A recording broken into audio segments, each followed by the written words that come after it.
Hello! Today we're going to be doing decimal converted to hex.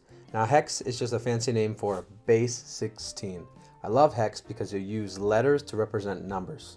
So if we start with 196, it will not take a long time to finish this because our hex positional values are base 16. This will go by really fast. Ready? You start with 196, divide it by 16, it equals 12, remainder 4.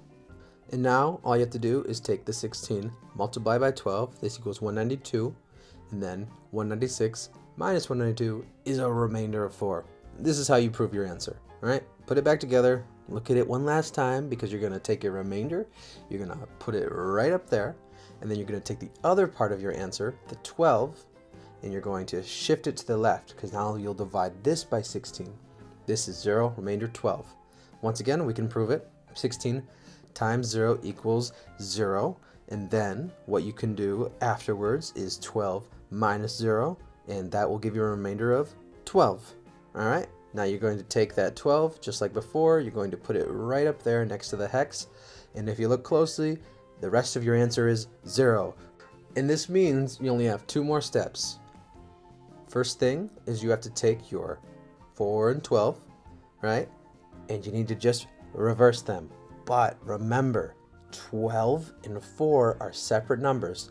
This is not 124, this is 12 and 4.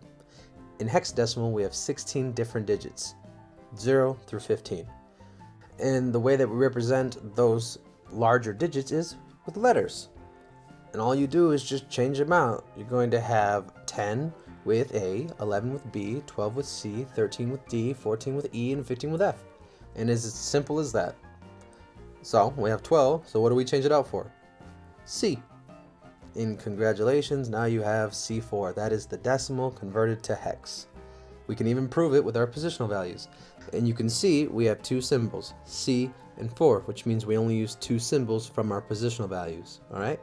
It's as simple as this. 4 is the furthest right value in our answer, so we pair it with 1, which is the furthest right value in our positional values, and then we go from there and we keep going left. So the next one to the left in the positional values is 16, so we pair it with C, which is our next value to the left of 4. And let's say that we received 3 symbols.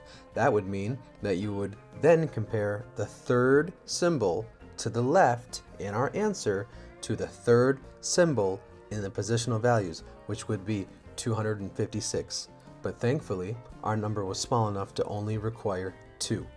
And all you have to do now is, when you pair them, you multiply them. So 16 times C and 1 times 4. Now remember, C technically is 12. So it's 16 times 12 and 1 times 4. And if you do that, it'll be a total of 192 and 4. You add them and you know what you get? 196, which proves that decimal 196 is hex 12-4 or hex C4. Don't say 12-4, say C4. That's the correct way, and it's explosive. Thank you. Bye.